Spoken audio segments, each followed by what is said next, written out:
Hi friends, ಎಲ್ರಿಗೂ ನಮಸ್ಕಾರ. Welcome back to my channel. ನಾನು ಇವತ್ತು ಸಹ ಒಂದು ರುಚಿಕರವಾದ ಗ್ರೇವಿ ಜೊತೆ ನಿಮ್ಮ ಮುಂದೆ ಬಂದಿದ್ದೀನಿ. ಹಾಗೆ ಯಾರೆಲ್ಲ ಚಾನಲ್ ಸಬ್ಸ್ಕ್ರೈಬ್ ಮಾಡ್ದಲೇ ನೋಡ್ತಿದ್ದೀರಾ, ಪ್ಲೀಸ್ ಫ್ರೆಂಡ್ಸ್ ಸಬ್ಸ್ಕ್ರೈಬ್ ಮಾಡ್ಕೊಳ್ಳಿ. ಇಷ್ಟ ಆದರೆ ಲೈಕ್ ಕೊಡಿ. ಹಾಗೆ ಫ್ರೆಂಡ್ಸ್ ಆ್ಯಂಡ್ ಫ್ಯಾಮಿಲಿಗೂ ಶೇರ್ ಮಾಡಿ. ವಿಡಿಯೋನ ಕೊನೆವರೆಗೂ ಸ್ಕಿಪ್ ಮಾಡದೆ ನೋಡಿ. ಈಗ ಒಲೆ ಮೇಲೆ ಒಂದು ಬಾಣಲೆ ಇಟ್ಕೊಂಡಿದ್ದೀನಿ. ಬಾಣಲೆ ಬಿಸಿ ಆದಮೇಲೆ ಅದಕ್ಕೆ ಒಂದು ಚಮಚ ಎಣ್ಣೆ ಹಾಕ್ಕೊಂಡಿದ್ದೀನಿ. ಎಣ್ಣೆ ಬಿಸಿ ಆದಮೇಲೆ ಒಂದೆರಡು ಲವಂಗ, 2 ಚಕ್ಕೆ, ಒಂದು ಸ್ಟಾರ್ ಹೂವು ಹಾಕ್ಕೊಂಡು ಅದ್ರ ಜೊತೆಗೆ 2 ಈರುಳ್ಳಿನ ಕಟ್ ಮಾಡಿ ಹಾಕ್ಕೊಂಡಿದ್ದೀನಿ. ಜೊತೆಗೆ 2 ಹಸಿಮೆಣ್ಸಿಕಾಯಿನೂ ಸಹ ಹಾಕ್ಕೊಂಡಿದ್ದೀನಿ. ಇಲ್ಲಿ ಖಾರ ಪುಡಿ ಹಾಕೋದ್ರಿಂದ ಹಸಿಮೆಣ್ಸಿಕಾಯಿ ಕಡಿಮೆ ಹಾಕ್ತಿದ್ದೀನಿ. ಜೊತೆಗೆ ಒಂದು 7 ರಿಂದ 8 ಬೆಳ್ಳುಳ್ಳಿ ಅಷ್ಟು, ಹಾಗೆ 1-2 ಇಂಚು ಶುಂಠಿ ಇಷ್ಟನ್ನು ಹಾಕೋಬಿಟ್ಟು ಒಂದು 2 ನಿಮಿಷ ಚೆನ್ನಾಗಿ ಫ್ರೈ ಮಾಡ್ಕೋಬೇಕು. ಈರುಳ್ಳಿ ಬಾಡಿದ್ರೆ ಸಾಕಾಗುತ್ತೆ.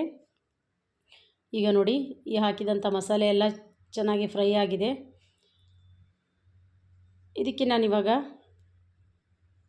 ಕಾಯಿ ತುರಿಯನ್ನು ಸೇರಿಸ್ಕೊಳ್ತಾ ಇದ್ದೀನಿ.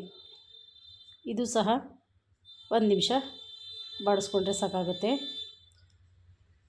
ನಾನಿಲ್ಲಿ ಮೊದಲೇ ಟೊಮೆಟೊ ಹಾಕೋದು ಮರ್ತುಬಿಟ್ಟೆ. ಟೊಮೆಟೊನ ರುಬ್ಬೋ ಟೈಮಲ್ಲಿ ಹಾಕಿದ್ದೀನಿ ನೋಡಿ. ಈಗ 1 ಚಮಚ ಆಗೋಷ್ಟು ಹುರಿಗಡಲೆನ ಹಾಕ್ತಾಯಿದ್ದೀನಿ. ಹುರಿಗಡಲೆ ಹಾಕೋದ್ರಿಂದ ಸಾಂಬಾರು ಗಟ್ಟಿ ಬರುತ್ತೆ. ಜೊತೆಗೆ ಸ್ವಲ್ಪ ಕೊತ್ತಂಬರಿ ಸೊಪ್ಪನ್ನು ಸಹ ಹಾಕ್ತಾಯಿದ್ದೀನಿ. ಪುದೀನ ಇದ್ದರೆ ಹಾಕೋಬೋದು. ಈಗ ಇಷ್ಟನ್ನು 1 ನಿಮಿಷ ಚೆನ್ನಾಗಿ ಫ್ರೈ ಮಾಡ್ಕೋಬೇಕು. ಬೆಳಗ್ಗೆ ದೋಸೆ, ಚಪಾತಿ, ರೊಟ್ಟಿ ಮಾಡಿದಾಗ ಈ ಥರದ ಒಂದು ಸಾಗು ರೆಸಿಪಿಯನ್ನು ಮಾಡಿಕೊಂಡ್ರೆ ರುಚಿ ತುಂಬಾ ಚೆನ್ನಾಗಿರುತ್ತೆ. ನೋಡಿ, ಈಗ ಆಲ್ಮೋಸ್ಟ್ ಆಗಿದೆ. ಈಗ ನಾನು ಇದನ್ನು 10 ನಿಮಿಷ ತಣ್ಣಗಾಗ್ಲಿಕ್ಕೆ ಬಿಡ್ತೀನಿ.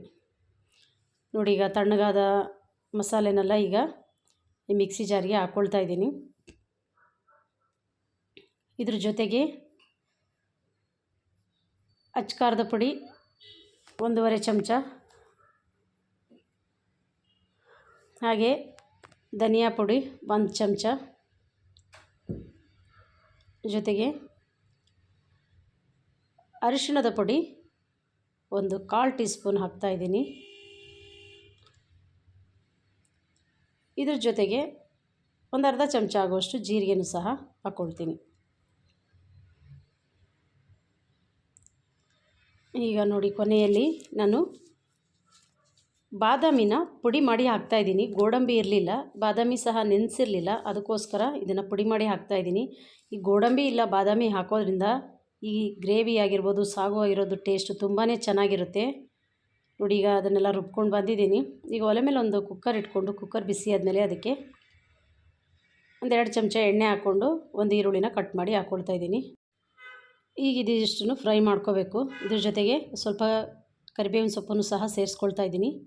ಈಗ ನೋಡಿ, ಅದೆಲ್ಲ ಫ್ರೈ ಆಗಿದೆ. ಆ ಟೈಮಲ್ಲಿ ವಿಡಿಯೋ ಆಫ್ ಆಗಿತ್ತು. ಈಗ ಒಂದು 3/4 kg ಆಗುವಷ್ಟು ಅವರೆಕಾಳು ಜೊತೆಗೆ ತೊಗರಿಕಾಳು ಇಷ್ಟನ್ನು ಸಹ ಹಸಿ ಕಾಳನ್ನು ಸೇರಿಸಿ ನಾನಿವತ್ತು ಸಾಗು ರೆಸಿಪಿಯನ್ನು ಮಾಡ್ತಾಯಿದ್ದೀನಿ. ಇದಕ್ಕೆ 1-2 ಸಣ್ಣ ಆಲೂಗೆಡ್ಡೆನೂ ಸಹ ಸಣ್ಣದಾಗಿ ಕಟ್ ಮಾಡಿ ಹಾಕ್ಕೊಳ್ತಾ ಇದ್ದೀನಿ. ಇನ್ನೂ ಬೇಕು ಅಂದರೆ ಸ್ವಲ್ಪ ಸೇರಿಸ್ಕೋಬೋದು. ಈಗ ಇವಿಷ್ಟನ್ನು ಎಣ್ಣೆಯಲ್ಲಿ ಹಾಗೆ ಮಿಕ್ಸ್ ಮಾಡ್ಕೋಬೇಕು. ನೋಡಿ, ಈ ಥರ ಮಿಕ್ಸ್ ಮಾಡ್ಕೊಂಡಾದಮೇಲೆ ನಮ್ಮ ಮಸಾಲೆ ಏನು ಮೊದಲೇ ರುಬ್ಬಿಟ್ಕೊಂಡಿದ್ವಿ, ಆ ಖಾರನ ಇದಕ್ಕೆ ಸೇರಿಸ್ಕೋಬೇಕಾಗುತ್ತೆ. ಇಲ್ಲಿ ಕುಕ್ಕರಲ್ಲೇ ಮಾಡಬೇಕಂತೇನಿಲ್ಲ. ಒಂದು ಪಾತ್ರೆಯಲ್ಲಿ ಕಾಳುಗಳನ್ನ ಬೇಯಕ್ಕೆ ಹಾಕಿದ್ರೂ ಬೇಗ ಬೆಂದುಬಿಡ್ತವೆ. ಆದರೆ ಬೆಳಗ್ಗೆ ಸ್ವಲ್ಪ ಲೇಟಾಗಿತ್ತು ತಿಂಡಿಗೆ, ಅದಕ್ಕೋಸ್ಕರ ನಾನು ಕುಕ್ಕರಲ್ಲೇ ಮಾಡ್ತಾಯಿದ್ದೀನಿ. ನೋಡಿ, ಈಗ ರುಬ್ಬಿಟ್ಕೊಂಡಂಥ ಮಸಾಲೆನ ಇದಕ್ಕೆ ಹಾಕ್ತಾಯಿದ್ದೀನಿ. ಈಗ ಒಂದು ಸರಿ ಎಲ್ಲ ಕಾಳು ಜೊತೆ ನೀಟಾಗಿ ಮಿಕ್ಸ್ ಮಾಡ್ಕೋಬೇಕು. ಈ ಥರ ಮಿಕ್ಸ್ ಮಾಡ್ಕೊಂಡಾದಮೇಲೆ ಇದಕ್ಕೇ ಜಾರ್ ತೊಳೆದಿದ್ದ ನೀರನ್ನು ಸಹ ಹಾಕ್ಕೊಂಡು ರುಚಿಗೆ ತಕ್ಕಷ್ಟು ಉಪ್ಪನ್ನು ಸಹ ಹಾಕ್ಕೋಬೇಕು. ಈಗ ಒಂದು ಸರಿ ಮಿಕ್ಸ್ ಮಾಡಿ ಇದ್ರ ಜೊತೆಗೆ 1/4 ಟೀ ಸ್ಪೂನ್ ಆಗುವಷ್ಟು ಗರಂ ಮಸಾಲೆನ ಸೇರಿಸ್ಕೊಳ್ತಾ ಇದ್ದೀನಿ. ಈ ಥರ ಗ್ರೇವಿ ಆಗಿರ್ಬೋದು, ಸಾಗುಗೆ ಗರಂ ಮಸಾಲೆ ಸೇರಿಸೋದ್ರಿಂದ ಸಾಗು ಟೇಸ್ಟ್ ಆಗಿರ್ಬೋದು, ಗ್ರೇವಿ ಟೇಸ್ಟ್ ಆಗಿರ್ಬೋದು ತುಂಬಾ ಚೆನ್ನಾಗಿರುತ್ತೆ. ನೋಡಿ, ಈಗ ಒಂದು ಸರಿ ಎಲ್ಲ ನೀಟಾಗಿ ಮಿಕ್ಸ್ ಮಾಡಿಕೊಂಡು ಈಗ ಕುಕ್ಕರ್ ಮುಚ್ಚಳ ಮುಚ್ಚಿ 1 ವಿಷಲ್ ಬರಲಿಕ್ಕೆ ಬಿಟ್ಟರೆ ಸಾಕಾಗುತ್ತೆ. ಇದು ವಿಷಲ್ ಹಾಕ್ಸ್ಲೇಬೇಕಂತೇನಿಲ್ಲ. ನೋಡಿ, ಇವಾಗ 1 ವಿಷಲ್ ಬಂದಿದೆ. ಈಗ ಒಂದು 10 ನಿಮಿಷ ತಣ್ಣಗಾಗ್ಲಿಕ್ಕೆ ಬಿಟ್ಟಿದ್ದೆ. ಈಗ ಕುಕ್ಕರನ್ನು ಓಪನ್ ಮಾಡ್ತಾಯಿದ್ದೀನಿ. ಸುಮಾರು ಹೊತ್ತಾಯಿತು ಕುಕ್ಕರ್ ಇಳಿಸಿ. ನಾನು ಅವಾಗ ರೊಟ್ಟಿ ಮಾಡ್ತಾಯಿದ್ದೆ, ಹಾಗಾಗಿ ಓಪನ್ ಮಾಡೋಕ್ಕಾಗಿರಲಿಲ್ಲ. ನೋಡಿ ಇವಾಗ ಓಪನ್ ಮಾಡಿ ತೋರಿಸ್ತಾ ಇದ್ದೀನಿ ಎಷ್ಟು ಗಟ್ಟಿ ಬಂದಿದೆ ರೀ ಗ್ರೇವಿ. ರೊಟ್ಟಿ, ಚಪಾತಿಗೆ, ದೋಸೆಗೆ, ಹಾಗೆ ಮನೇಲಿ ಸಾಂಬಾರಿಲ್ಲ ಅಂದಾಗ ಅನ್ನಕ್ಕೂ ಸಹ ಬಳಸ್ಕೋಬೋದು. ರುಚಿ ತುಂಬಾ ಚೆನ್ನಾಗಿರುತ್ತೆ. ಈ ಹಸಿಕಾಳು ಸಿಕ್ಕಿದಾಗ ಈ ಥರದ ಒಂದೊಂದು ರೆಸಿಪಿ ಮಾಡೋದ್ರಿಂದ ಏನೋ ಒಂದು ಡಿಫ್ರೆಂಟ್ ಟೇಸ್ಟ್ ಸಿಗುತ್ತೆ. ಈಗ ನಾನು ಇನ್ನೊಂದು ಸರ್ವಿಂಗ್ ಬೌಲ್ಗೆ ಇದನ್ನು ಸರ್ವ್ ಮಾಡಿದ್ದೀನಿ.